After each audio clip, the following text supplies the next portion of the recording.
Hello, my friends. Mrs. McBride coming to you straight from my kitchen table. What we're talking about today is the third way to add vectors, and that would be through something called unit vectors. Okay, this is sort of picking up on where we left off, saying that we already talked about the first way to add vectors would be graphically, the second way to add vectors would be algebraically, and now this third way is something called a unit vector. Now, I see you wondering, what is a unit vector? Okay, well, a unit vector is a vector that has so this is obviously a vector, and it has a magnitude of 1, which is nice because that means it doesn't actually change the number, and points in a particular direction.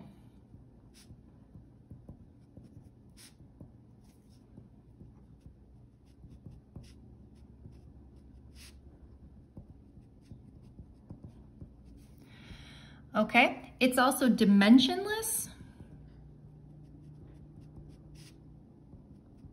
and unitless. Basically, this is saying a unit vector just tells you that something is moving in a specific direction, like a north, east, south, or west, okay?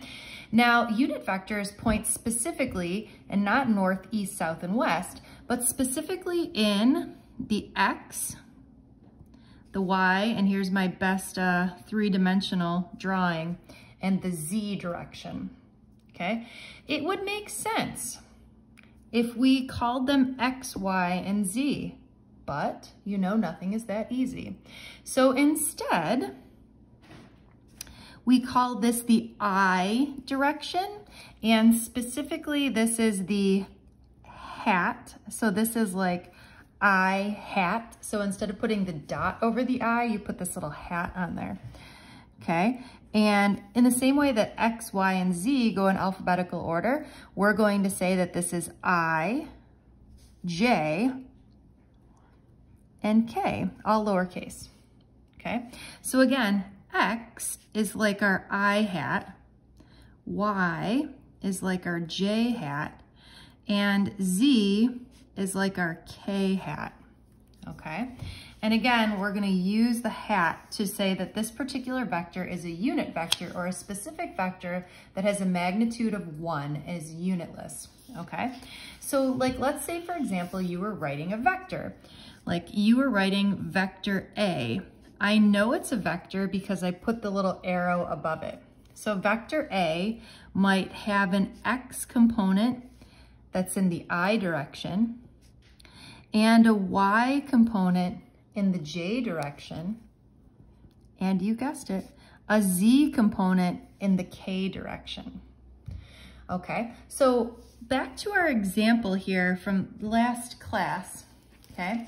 I gave you this example of adding some vectors. So I said, algebraically, we could add these two vectors. What this is saying is we took and we broke these vectors into their components. Okay, so instead of writing a vector in terms of magnitude and direction, we could write it in terms of its I and J components. Okay, so for example, if we take the same vector, okay, we had, let me see if I can get it in here, 2.5 meters, okay, at 65 degrees, can really now be transformed into vector A could be written as 1.06 I plus 2.27 J. Okay, and we had 3.6 meters at 173 degrees, right? And we can really transform this into vector B, which would be negative 3.57 I plus 0.44 J. So it's really just another way of writing vectors, saying that we can take these magnitude and direction and write them in terms of components. Now, why would we want to do this? Well, doesn't it make it so much easier to add vectors this way, right? So instead we could say like, Well, if I wanted to say A plus B equals C, right? I could just say that vector C is the addition of these two numbers. Or I could say that this would give me like negative 2.5i, and this might give me plus 2.71j, right? And I could leave the vector in that form. All right, so I just want to give you a couple other examples of how we go back and forth between unit vector and not unit vector, okay? So let's say, for example, I give you the following. Okay, I have a vector that has the following information. So let's say this is vector R, okay? And it has this value, 10i minus 6j, okay? And I'm going to tell you that this is a distance vector. Okay, so what is this really telling me? Well, this is really telling me the I and the j components, right? So if I were to draw this, right, I really got 10 in the I direction and negative 6 in the j direction.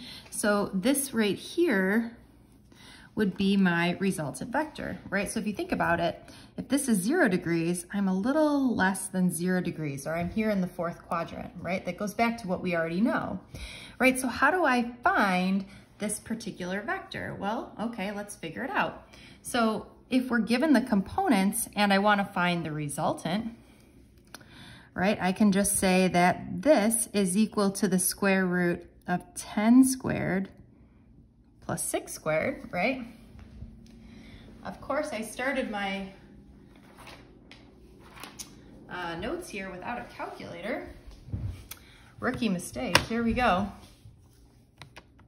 So the square root of 10 squared plus 6 squared, and I get that the magnitude is 11.66 meters because I said, hey, this is a distance vector.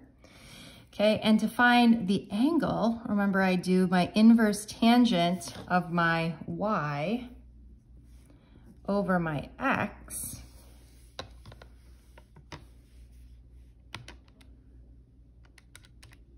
And I have to put the negative in here, and I get that theta is equal to negative 30.96. Okay, so I can rewrite my vector. So instead of writing it as r equals 10i minus 6j, I can rewrite this as r is equal to 11.66 meters at negative 30.96 degrees. Okay. All right, let's keep going. Are you itching for another example? I thought so. Here we go, another example. What happens if I said C is equal to A plus B? Okay, and I want to know what is C. So the first thing is, let's find C.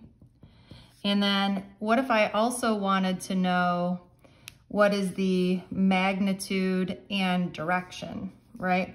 So now I want C in terms of a vector form, but I also want it in terms of magnitude and direction, okay? Well, let's say vector A is negative 7i plus 4j, and vector B is 5i plus 9j. Okay, so the first part is super easy because vector C is just adding these two things together, right? So vector C, if I do negative 7 plus 5, I get negative 2i. And if I do 4 plus 9, I get 13j. So in terms of C, in terms of unit vector notation, that's super easy, okay?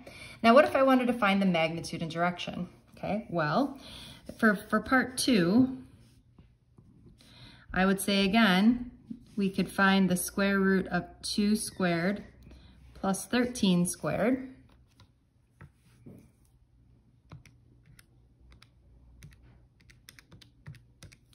And I get 13.15, Let's just pretend like I gave you units, and we'll say that it is in terms of meters. We'll say this is a distance. And our theta is the inverse tangent of our y over our x.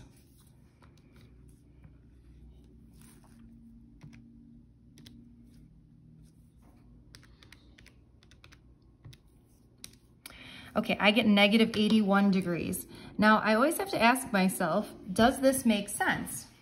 Well, if I have negative I, but positive j, I'm over here in the second quadrant. Is negative 81 in the second quadrant? No. So I'm gonna add 180 to this. Okay, and I'm gonna get 98.75. Okay, so if I wanted this in terms of magnitude and direction, I could write that vector C is 13.15 meters at 98.75 degrees. Okay, hopefully that makes sense. Thanks, friends.